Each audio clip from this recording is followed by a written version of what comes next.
Chukua nenda kwa wazazi. Wazazi ndio watajua namna ya kulitatua jambo hili. Sasa nisikilize shemeji. Nakusikia. Wewe si umekataa kunisaidia? Nitakachokifanya sitokuja kuhitaji kusikia lawama la mtu yoyote yule. Wewe cheka tu. Itafahamika. Wewe rudia nini na njia hii? Kwani lazima upite njia uliyotokea? Chana na mimi wewe. Sijui bangi, ujana unawasumbua nyie.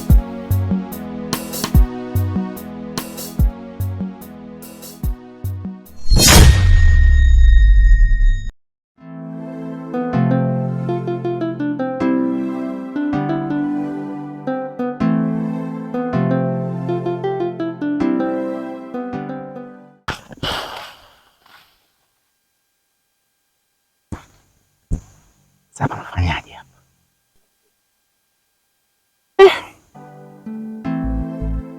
Sasa nimetoka kwa kaka yake. Lakini anaongea utumbo mtupu yani. Yaani hajui mambo gani anisibu mimi. Anaongea tu vitu ambavyo hata havieleweki.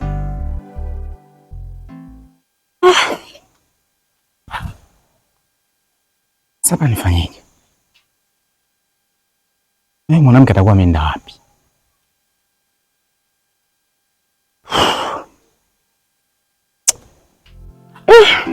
Si wanaume kazi.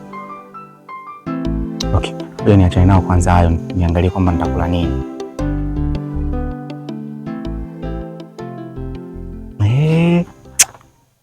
Nakumbuka kitu. Ngoja nile pale kwa yule jamaa pale dukani. Leo akanikopeshe tena, hata kama sijamlipa. Itabidi tu anielewe. Sasa mimi nitafanyaje? Hivyo. Ngoja nibadilishe kwanza hapa.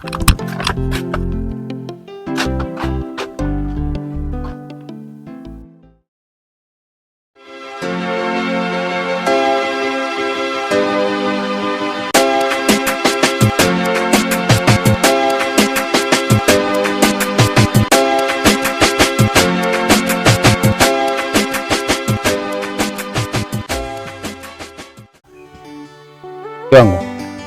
Na baba wangu. Nimekuita? Ndio. Na jambo nataka tuzungumze. Au nikwambie, alikuja shemeji yangu. Ndio namjua kaka. Na jambo kaja kuniambia linalomhusu yeye na dada yangu. Jambo gani? Na jambo hilo hasa linahusu ndani. Na malalamiko yake hasa yalibezi sehemu mbili. Cha kwanza alizungumzia kwamba mke wake amekuwa ni mtu wa kuzurura sana, tembea ndo kwingi. Ndio. Lakini cha pili akawa amezungumza na kusema kwamba haandai chakula kwa wakati. Sasa hapo kwenye chakula kwanza ndo nikana nimejua na kigugumizi, hata kwenye kumuuliza nikawa nimeshindwa. Maana kuna wengine wanasikia wanasema utakula ndo ule au. Sasa unakuta misemo yenu nyinyi wanawake kama sehemu ya mafumbo. Sisi mnakuwa mmetuacha njia panda. Lakini nje ya hapo mimi sikuona kama naweza nikamsaidia. Nani? Mimi nilichoamua moja kwa moja ni kumwambia aende kwa wazazi. Kwamba wazazi ndo wana majukumu na utambuzi wa kuweza kulitatua jambo hilo. Maana wao ndio waliotulea sisi au mimi pamoja na dadangu. Ni kweli mume wangu. Lakini sasa kwa nini hukuamua kumsikiliza? Nilimsikiliza tu kwa hayo aliyokuwa ameyazungumza kwa muda ule. Lakini sikuona kwamba nina sababu za mimi kumtatulia, aidha kuweza kumpa ushauri au kuweza kumaliza jambo lake. Moja kwa moja nikamwambia kwa wazazi ndio wana jukumu hilo kuweza kutatua jambo lake. Sema hivyo mume wangu nakosea. Sasa kama hayo machache yamekuingia, sio umejisikiaje? Je, akienda kwa wazazi itakuwaje unafikiri? Na wazazi watajifikiriaje kama wewe kaka ndio umejisikia hivyo? Umeona? Wewe umeshindaje kumwambia sawa, nitamuita dada kumuuliza, niwaulize wote mkiwa wote wawili. Hapana. Kwa nini umeshindwa kumsaidia kwa hilo sasa? Sikuona kama kuna sababu mimi za kuweza kumsaidia.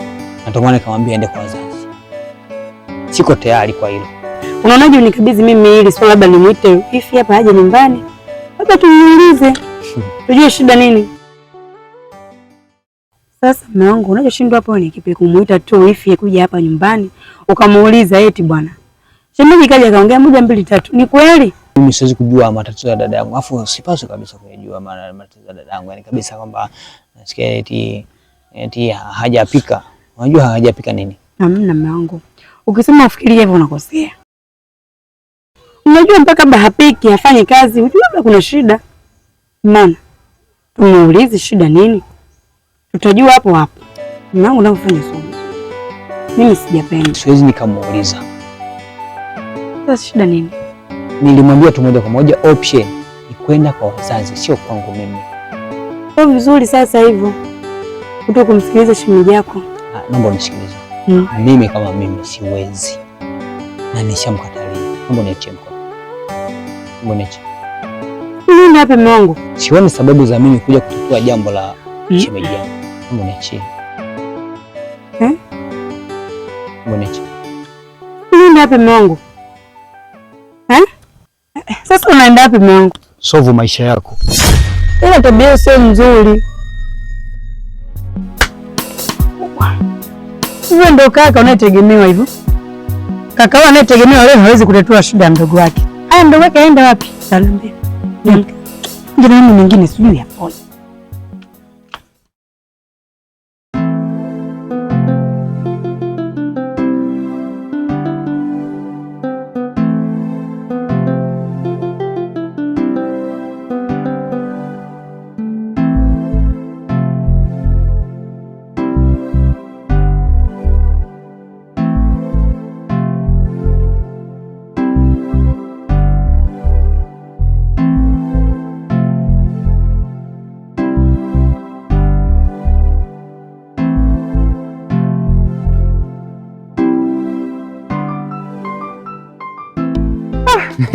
Tena afadhali hata nimekuona. Vipi shemeji? Safi kwema. Kwema kabisa za kwako? Safi. Unajua hapa nimetoka nyumbani huko. Kwanza naomba nikuulize, hujanionea shoga yako kweli? Maana najua yule ndio shoga yako kabisa. Hapana, sijamuona.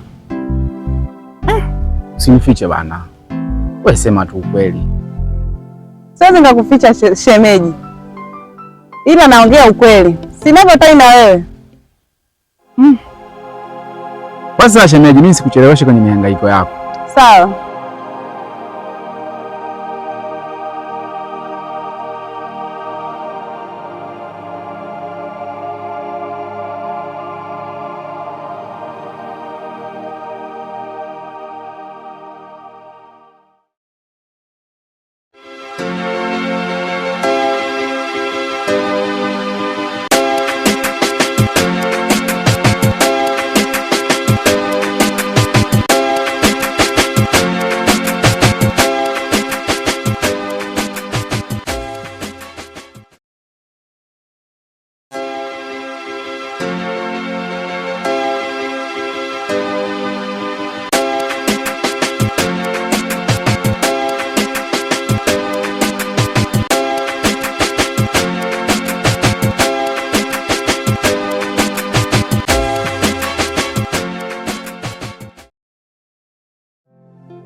Plaza.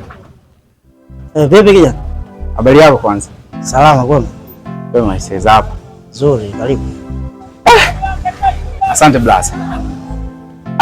Kama kawaida yangu Blaza. Na shida. Shida gani? Blaza, najua unanidai.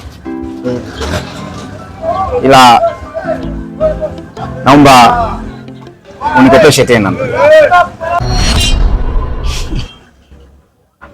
Nacheka Blaza. Nacheka lakini sio kwa furaha. Ila unanihuzunisha. Mimi ujio wako nilifikiri neema unaniletea kiasi ninachokudai kwa sababu ni muda pia. Kila siku ndugu yangu wewe ukija hapa unakopa. Saizi nakudai almost shilingi 5,000. Lakini bado haitoshi. Najua unakuja uje unipatie changu. Tena unakuja kukopa. Ndugu yangu unafikiri mimi hili duka nitaliendesha na nini? Na mimi na watoto wanataka kula kaka. Mimi mwenzako kila siku afadhali ya jana.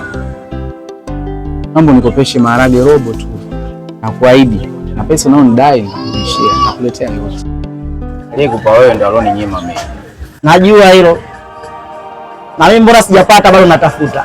Na ndio maana nasema unanirudisha nyuma na siku niendeleza. Mimi nakuahidi kile kiasi chako unachonidai na hiki hapa nitakuletea chote kwa pamoja. Naomba nikopeshe tena blaza. Yaani nyumbani nimetoka huko hakuna mboga, hakuna nini.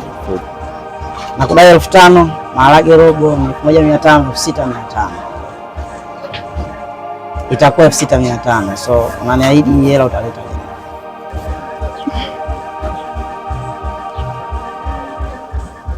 Nipe wiki moja tu blaza.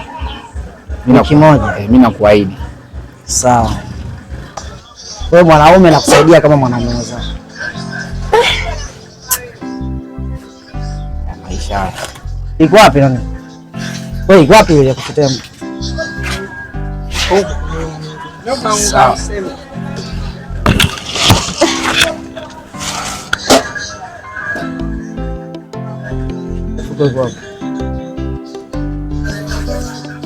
Hudumii mama.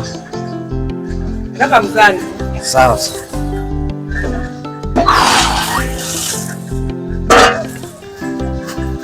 Haya. Karibu tena. Asante sana. Sawa. Kwa makini. Mungu akubariki. Nitakuletea yako yote usiwaze. Haya, nashukuru. Asante.